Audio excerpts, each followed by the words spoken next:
बिस्मिल्लाहिर्रहमानिर्रहीम। अस्सलाम वालेकुम व्यूअर्स, आज हम बनाएंगे बिल्कुल हलवाई जैसे रसगुल्ले। रेसिपी का हर स्टेप अहम है, प्लीज़ इस रेसिपी को एंड तक फॉलो कीजिएगा। चैनल पर नए हैं तो प्लीज़ इसे सब्सक्राइब कर दें। तो अपनी रेसिपी को जो है वो हम बनाना शुरू करते हैं। तो सबसे पहले हम चाशनी बनाएंगे। तो मैंने 1 कप चीनी ली है और इसे एक पतीली में डाल दिया है। अब उसके बाद 2 कप जो है वो पानी मैंने इसमें ऐड किया है। नीचे से फ्लेम को जो है वो ऑन करेंगे और फ्लेम को जो है वो तकरीबन मीडियम लो पर ही रखेंगे फ़िलहाल। अब यहाँ मैंने 2 अदद इलायची ली है, जिसे मैंने खोल कर जो है वो चाशनी में ऐड किया। आप चाहे तो इलायची का पाउडर भी शामिल कर सकते हैं। अब इसमें रूह केवड़ा मैं ऐड कर रही हूँ तकरीबन 1/4 टीस्पून।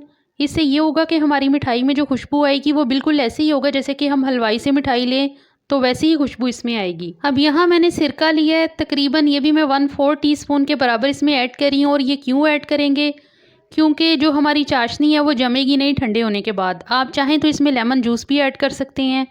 अब जो चाशनी को है वो पका लेंगे तकरीबन तब तक जब तक कि हमारी चीनी मेल्ट ना हो जाए, और इसे ज़्यादा नहीं पकाएंगे, इसे पतला ही रखेंगे। और इसको चूँकि बाद में हमने रसगुल्लों के साथ भी पकाना है। अब यहाँ पर जो है हम अपने रसगुल्लों की डो बना लेते हैं। तो मैंने 1 कप जो है वो दूध लिया है और इसे मैंने एक पतीली में अलग से ऐड किया है। और इसके बाद इसमें मैं 1/2 कप जो है वो सूजी का ऐड कर रही हूँ। और सूजी ऐड करने के बाद इसमें मैं मैदा शामिल करूँगी। तकरीबन 2 टेबलस्पून हम इसमें मैदा ऐड करेंगे। और इससे ये होगा कि जो हमारे रसगुल्ले हैं वो इंतहाई नरम बनेंगे।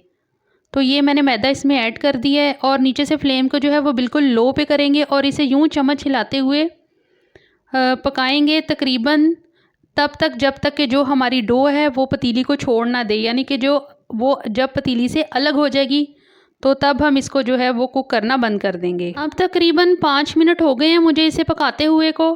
तो ये आप जैसे देख रहे हैं कि जो डो है वो उसने पैंदे को जो है वो बर्तन के पैंदे को छोड़ दिया है। तो ये अब बिल्कुल डन है। अब जो है फ्लेम मैंने नीचे से बंद कर दिया है और इसे जो पतीली को मैंने किचन काउंटर पे रख दिया और इसमें तकरीबन मैंने 1/2 टेबलस्पून जो है वो घी का ऐड किया है। आप चाहें तो इसमें बटर भी डाल सकते हैं। अब इसको हम यूं ही डो को गरम जो है वो मिक्स कर लेंगे और बाद में इसे एक अलग जो है वो प्लेट में निकाल लेंगे। अच्छी तरह से गूंद लेंगे जिस तरह से हम आटा गूंदते हैं। और हथेली का भी दौरान हम इस्तेमाल करेंगे, क्योंकि हथेली से जो है वो बहुत अच्छी तरह जो है वो हम इसे मसल मसल के गूंदेंगे। और तकरीबन इतना ये डो गर्म हो कि जो हमारा हाथ है वो हीट बर्दाश्त कर ले, यानी इसको बिल्कुल हम ठंडा करके नहीं गूंदेंगे। अब जो मैंने इसमें ऐड किया है वो है 1/2 टीस्पून बेकिंग पाउडर का। और बेकिंग पाउडर ऐड करने के बाद डो को सिर्फ 1 से 1.5 मिनट तक के लिए गूंदेंगे। अब ये डो बिल्कुल रेडी है।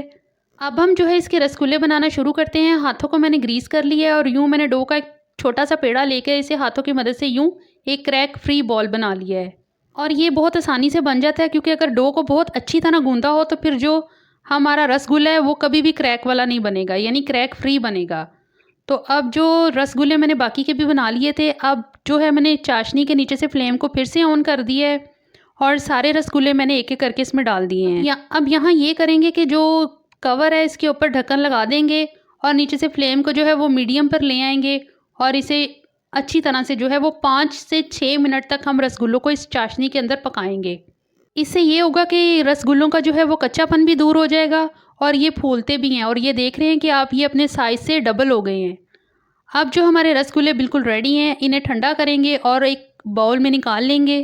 तो हमारे रसगुल्ले बिल्कुल तैयार हैं। रेसिपी पसंद आए तो प्लीज़ इसे लाइक कीजिए, शेयर कीजिए। तो ये हमारे खूबसूरत से रसगुल्ले बिल्कुल हलवाई जैसे बन के बिल्कुल रेडी हैं। तो अब आप कुछ भी इसके ऊपर डेकोरेशन कर सकते हैं, जैसे कि आप इसके ऊपर कोई भी ड्राई फ्रूट जो है वो ऐड कर सकते हैं। अब मैं इसे एक तोड़ के आपको दिखाती हूँ। और ये देखिए कितना नरम और कितना जूसी जो है वो हमारा रसगुल्ला बन के रेडी हुआ है। बहुत ही नरम है और ये देखें कितना नरम है। तो बहुत ही मज़े का बना है। मैंने इसे ट्राई कर लिया है, तो ज़रूर बनाइएगा और कमेंट बॉक्स में मुझे बताइएगा कि आपको ये रसगुल्ले कैसे लगे। और चैनल पर नए हैं तो प्लीज़ इसे सब्सक्राइब कर दें। अगली वीडियो में अगली रेसिपी में आपसे मिलते हैं, तब तक के लिए इजाज़त दीजिए। अल्लाह हाफ़िज़।